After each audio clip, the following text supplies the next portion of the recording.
Hey, you blink, I'll cut your eyelids off. Don't you blink. I got you. Let's go. All right, Steeler Nation, get ready to buckle your seatbelts and get ready for a bumpy ride heading into this offseason right there. You just heard from Kevin Cokbert right there. That was being interviewed by Missy Matthews, Steelers reporter, and also host of Steelers Live right there. Definitely very frustrated guy, Kevin Cokbert right there, who definitely in his right, he definitely feels like he's shouldering pretty much some of that blame right there for the way the season collapsed right there. And I know a lot of people who tuned into that interview where they saw it on YouTube, saw it on Steelers.com, wherever anyone may have saw it. But the end result is right now is the most obvious mistake, the most obvious thing. Until all the executives, until we know what the salary cap number is going to be, that says everything for the Steelers right now. And to be honest with you, too, like I said, I mean, it's going to really be a lot of interesting conversations right now with Ben Roethlisberger as it gets close. I mean, it just does not sound like it's like a shoo-in that he will be back, I think, to say at this point. I mean, a lot of people are definitely writing this guy off, which I don't blame. I think real quickly right now, either way, if he does manage to stay on for another year, he's at the end of his run right now. I mean, it's clear as day. And if he does happen to get extended, folks, all I got to just tell you right now, just do like what I'm doing right now. Get your cameras ready. Get ready for one last season if he is going to be making it back. Or at the same time, I will just say this. If this is the end of Ben Roethlisberger, I'm going to stay it right now and just say thank you, Big Ben Roethlisberger, for all your contributions you made in the black and gold right now. Considering all the stuff that when you look at, too, like the history of this team, the years they went, like not having a franchise quarterback since Terry Bradshaw. Remember, I was alluding to the other quarterbacks when you look at the Steelers' franchise history here as far as like a high-round quarterback. Other than Ben Roethlisberger, if you really think about it, it's really Neil O'Donnell. I mean, not so much Cordell Stewart, because he was a more multifaceted player. I mean, Cordell Stewart was a quarterback. He was a second-rounder, 60th overall, but Neil O'Donnell was selected in the third round over 30-plus years ago coming up. Third round, 70th overall, still the top 100. And I really think about it, too. I mean, it just goes to show you, I mean, this team has not had very much good luck at quarterbacks.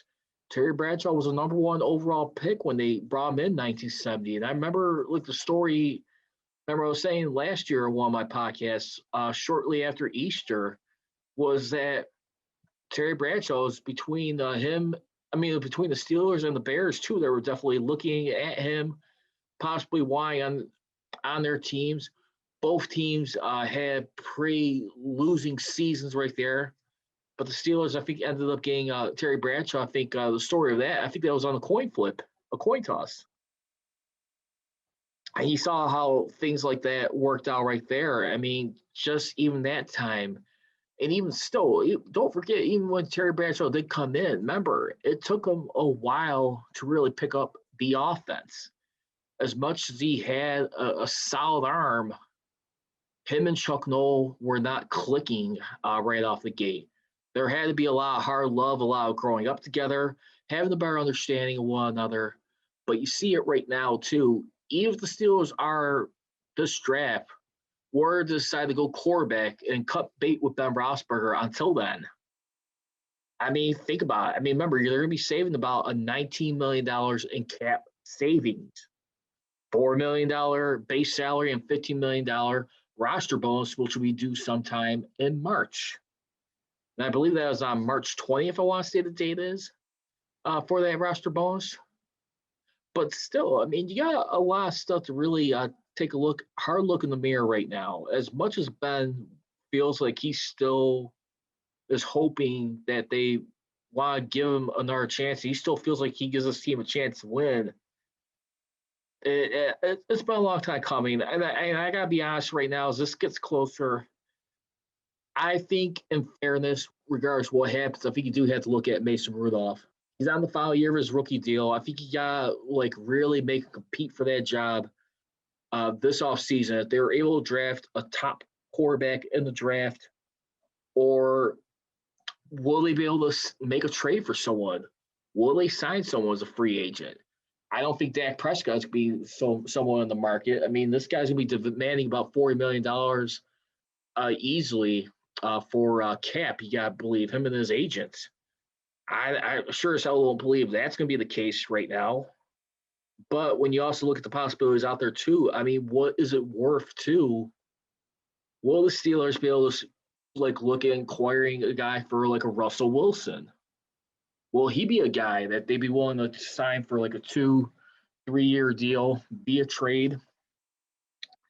I mean, you got to really think about it, because the thing is, if it really is so much about mobility, like I said, the only problem is like with mobile quarterbacks, and we take a look at it all the time here.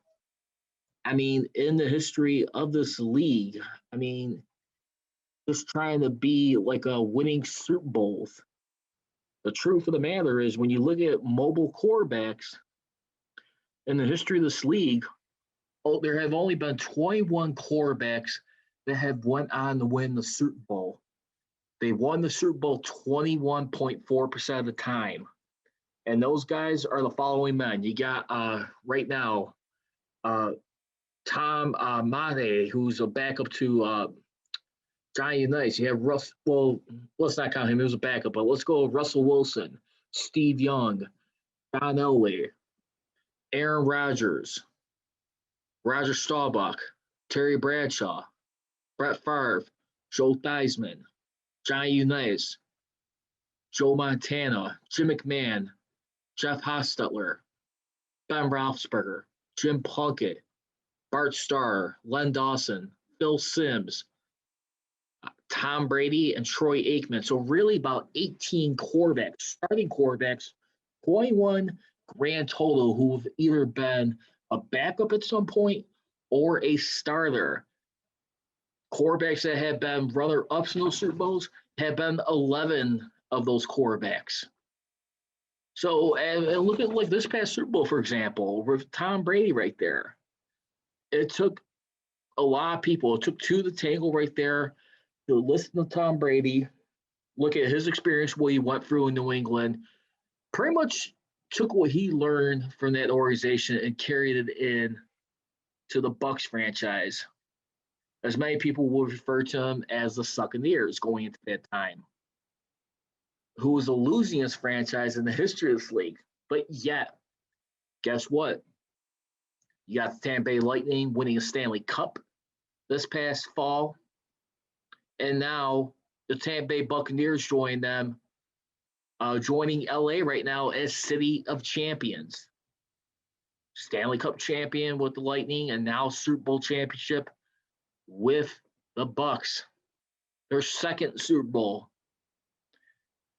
It went from Tampa Bay to now Champa Bay, basically. And you take a look at the effect that he's been having on the organization, the respect level, and the integrity that he brings in with knowing what it's like to get done. That's the thing that still resonates at the end of the day. No matter how much we want to say you need a quarterback that can move around the pocket. And those quarterbacks I was referring to too, those are quarterbacks that at least have minimal 1,000 yards rushing or more in their career. I mean, that's the truth right there.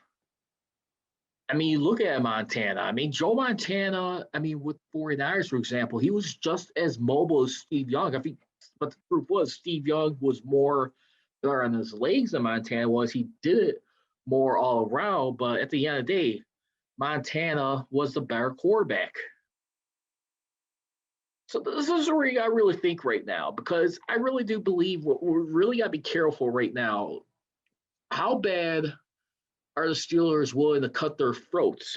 And this could go either way, by either trying to work with Ben Roethlisberger, get an acceptable pay cut, something that's reasonable for both sides, him and his agent.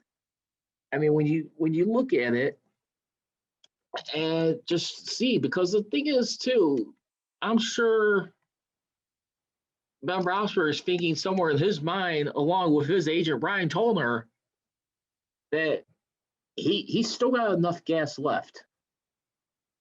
The question is if he is able to get talked out of like not coming back, or he's just seeing the writing on the wall. He does them a favor. He gets released. Will he sign with another team? This is another thing that Cook and Joe of 93.7 The Fan was talking about earlier this morning. Will we see a similar path like what happened to Troy Polamalu, where pretty much, he just said he was done, pretty much did them a favor, and just moved on? Because that's the thing where we really got to think about right now.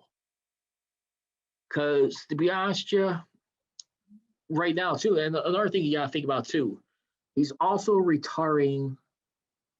I mean, if he is going to call it a landmark career and not sign with another team, you're pretty much talking about the end of the 2004 draft class quarterbacks, the top quarterbacks in that draft, which was Ben Roethlisberger, Eli Manning, Phillip Rivers.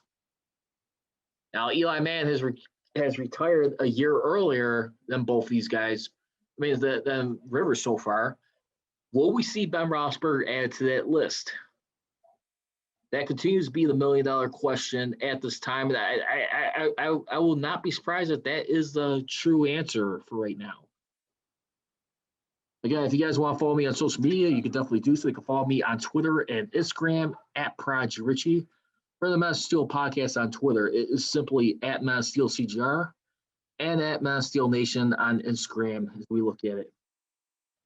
So let's get into some news around the league right now. Some big news earlier today. A lot of us were anticipating, and we've already been kind of like expecting this like the last month and a half with the salary cap. If it was going to have somewhat of a boost, it was anticipated about a $5 million boost from the absolute lowest that it could drop to $175 million. ESPN's Adam Schefter has reported that the NFL has informed teams that the salary cap will definitely at least be at the minimum of $180 million. This comes following discussions with the NFLPA that address both 2020 revenues and projected attendance for 2021. This is, however, not the final salary cap number, which we set following review of 2020 revenue figures and other audit and accounting adjustments. So remember, there's still optimism this could still be a little bit more increased. It could boost a little bit more. We still got the possibility of the new TV deals coming up here. I mean, what's going to be happening? We're anticipating the regular daytime Sunday coverage games continue on Fox and CBS during daytime games on Sundays. One of the biggest things that's been interesting to be flowing out there too, Mike Florio, Pro Football Talk, was talking about this. How possible and likely is it that we see that when it's like late in the season, maybe like say week 16 or week 17, where we have a Monday night doubleheader, kind of like what we're seeing during this COVID year of football, where you saw games being readjusted. You saw teams versus like the Chiefs versus the Bills on a Monday right there. Many more examples. Steelers versus the Washington football team. And to be honest with you, too, this year of COVID has I'll be honest with you, has created an intriguing idea of possibly having those type of style games where we would see Mondays.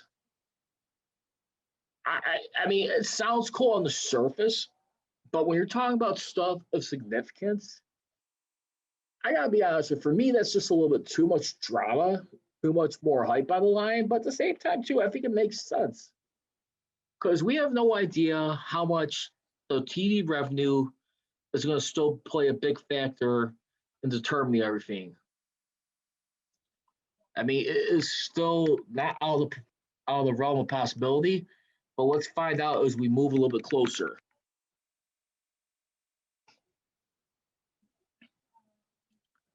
Also, too, Kevin Colbert, one of the things he was asked with his interview with Missy Matthews, as far as like the Steelers' season, when we take a look at it too, he was also asked during the interview too about Ben Roethlisberger's potential return. This is what he had to say on Ben Roethlisberger.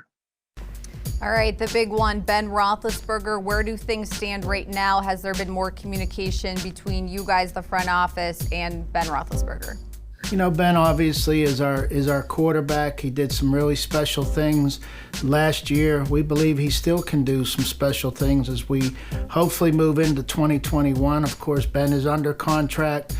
We have some salary cap implications, not only with him, but with a lot of players and potential new players. So we have to be aware of that. He has to be aware of that as he is. We spoke right after the season. He came in and visited myself and Coach Tomlin and Art Rooney, and we all had good discussions, and we agreed that, look, we'll just stay in touch and see how things progress throughout these months as this salary cap and this off season comes together. And there you have it, Kevin Colbert right there. Definitely want to see how things come together too. And don't forget too, I found it very interesting too when he openly admitted to, I mean, like how Ben Roethlisberger was doing great things during that 11-0 start. But he also did mention too that they did not play better around Ben Roethlisberger down the stretch. I gotta be honest with you. I think that was probably like one of the most nicest and generous things he could say about Ben Roethlisberger in that position. Because to be honest with you, when we look at this offense, the way everything fell through down the stretch, what was happening? This is becoming a very predictable offense. Defenses were able to call out what was happening. We saw so much more of the quick passes, the dink and duck, West Coast style offense. Arguably, you could argue it was so much lack of trust within the running game. But this is where we're at right now. And I just feel like it was very fair on that, very fair point. Because he was also saying, too, as far as like on the NFL Combine Committee, he said NFL Combine is still very much on the table for such players at some point. Now, don't forget, next week I'm going to go a little bit more in depth. I'm going to start giving you like my top prospects, who I feel like the Steelers should get. We'll start reviewing little by little. Next Monday, we'll start on running backs and centers. We'll take a look at that as the first thing next Monday, okay? So you hear it first right here. Running backs and centers we'll start getting to. Then we'll switch over to the defensive side on that. Who knows? Maybe you might need an outside linebacker or a secondary piece, such as a corner. Remember, they may have to cut ties right now with Joe Hayden right now. He is another guy who is very much in doubt until the smoke continues to clear. Then we still got the idea possibly, too, of the Watt brothers possibly coming to town. I mean, how much is T.J. Watt willing to take a little bit less to have his brother come over in Pittsburgh? I'll be perfectly honest with you. As I say once again, he's got to prove to me he could stay healthy. He's only been healthy 2 out of the last 5 seasons. Still very productive and can contribute to any team he goes to. It's his availability that gets very concerning.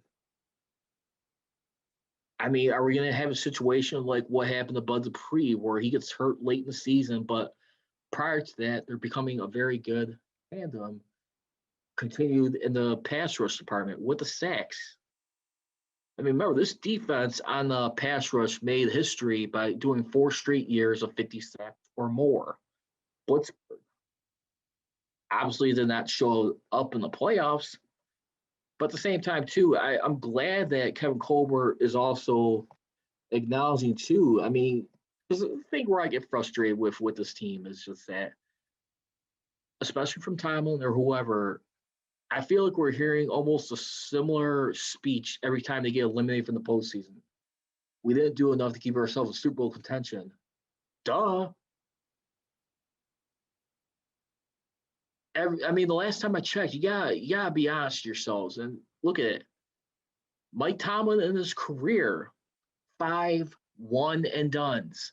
5 altogether. 4 one and dones since his last Super Bowl appearance. He has admitted to people like Ron Cook that the last time we really feel like he did a good job was when they won the Super Bowl, and that was back in the second year with this team. So Tomlin does know the pressure. He does acknowledge it. I'm not saying he doesn't. But at some point where you keep getting bounced out, you're going in and out. It's not doing any favors to buy trust with your front office where they're going to be warming up and wanting to re-sign him and keep this guy for an additional 2-year extension. I'm at the point right now where it's like I'm appreciative of the fact never had a losing season, but we got to look at this team as a whole. If this team wants to be Super Bowl relevancy, and I appreciate everything they did, 3rd most playoff appearances in the history of this league, 6 Super Bowl titles. Truth of the matter is, the highest they ever got since the Super Bowl was to the AFC Championship game only one time. 1 time. 2 times since last winning it. And they are 1-1 in those conference title games under Tomlin.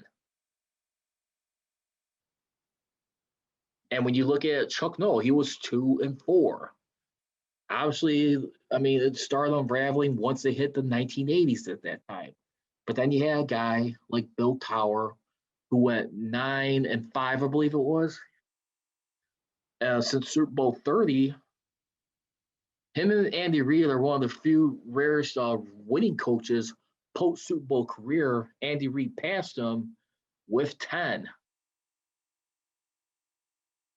Bill Cowher, at the end of the day, say what you will about the guy being 2-4 in conference championship games. Mike Tomlin was 2-1 in the conference titles. I get that. But at least with Bill Cowher, he only had 2 one-and-dones. Ever, and that was his first 2 years as coach. What would happen is that he would either win a game via the divisional round bye or the wild card game, which rarely happened. That was in 1996, 2002, and 2005. And, of course, 1993.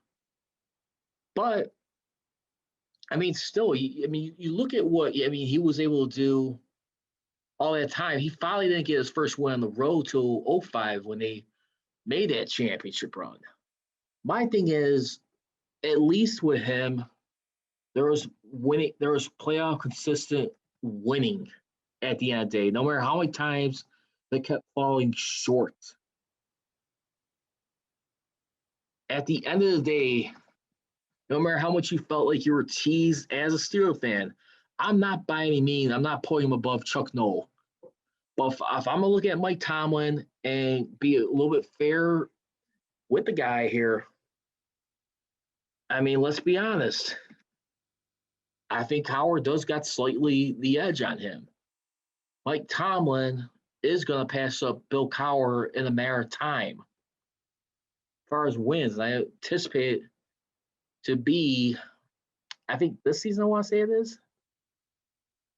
But still, I think Tomlin is a great coach, but at the same time too, as much as you have these non-losing seasons he's never had, you got to start delivering in the playoffs. And he's 8-8. He's at 500. Something has got to give. And I just feel like this is a team right now, when I look at since their last Super Bowl, they're just settling. I'm not really seeing like the extra surge where this team is getting anywhere close to Super Bowl relevancy. right now is very laughable. I mean, at this point, where you even see that happening. I don't know what to say. I just get very honestly disgusted. I mean, at time looking at this, when you truly think about, yeah, yeah. See, I got someone laughing at us already. But like I said, let's see where this leads to going forward. I I'm just the only biggest thing I'm rolling dice on. Let's just see where the cap lies at. Also, right now, speaking of J.J. Watt, right now, him possibly going with the Steelers. Remember, we were hearing reports that he was possibly considering the Browns. Remember, the Browns have a ton of cap space available right now, where they could attract a lot of free agents. I mean, when you truly look at the cap space right now, as we get ready to take a look across the league, but man, I mean, these guys right now could be some big time spenders here in free agency. I mean, when you really think about it,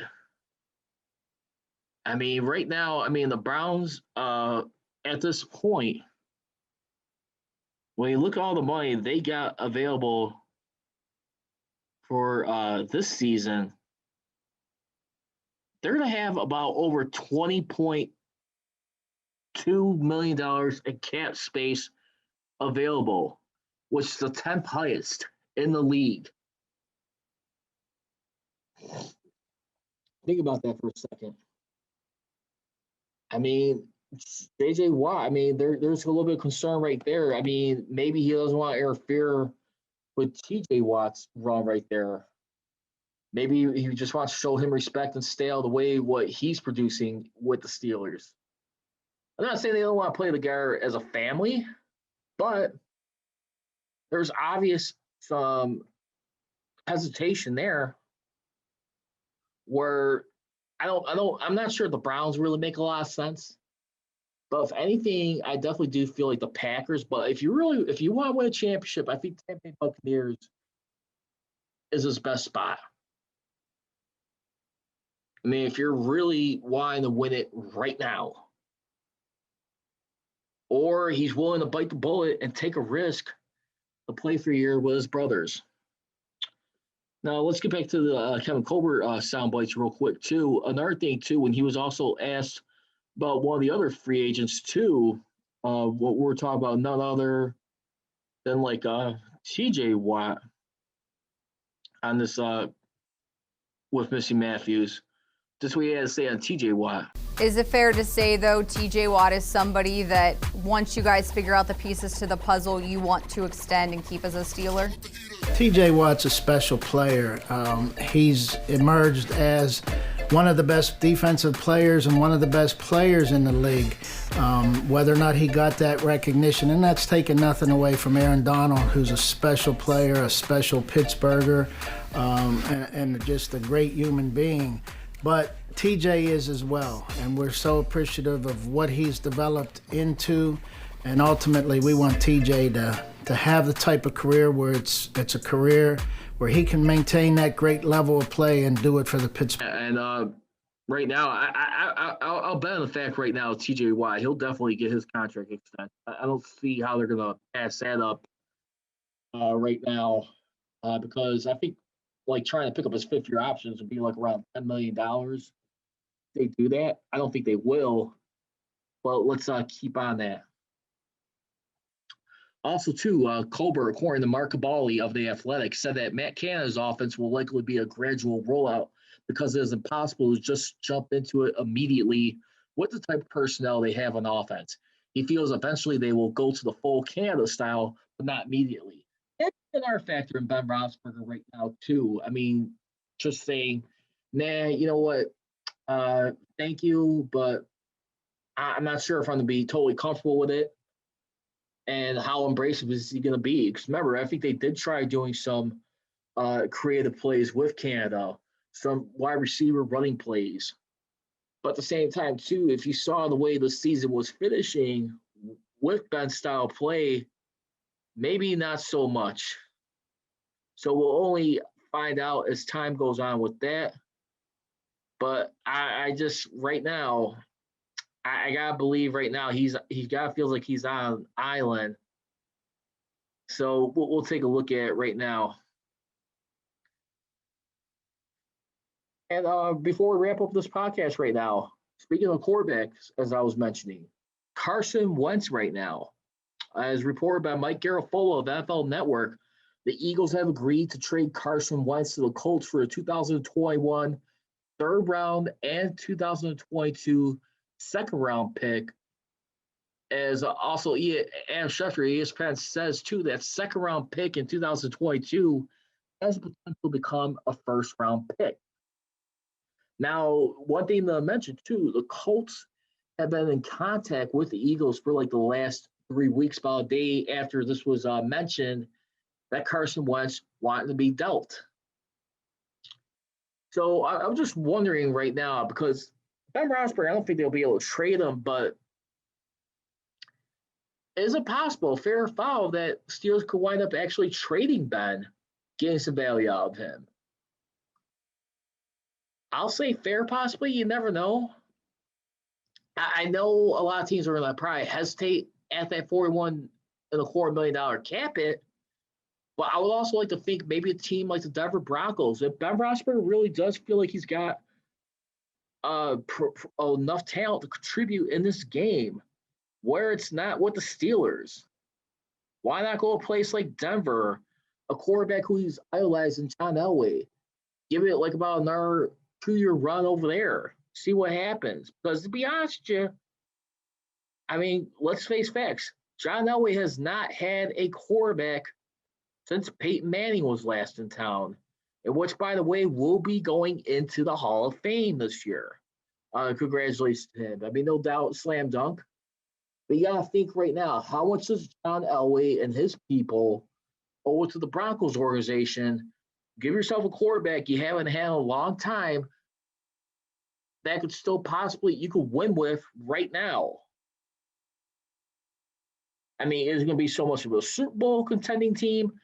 I'm not so sure. Only time could argue. But that's going to do it for this edition of the Men Steel Podcast. Follow me on social media, on Twitter and Instagram, at Prodigy Richey for the Men Steel Podcast. On Twitter, it is at Men Steel CGR, and on Instagram at Men Steel Nation. So I leave you. Don't be trolling. Be rolling. Here we go, Steelers. Here we go. I gone.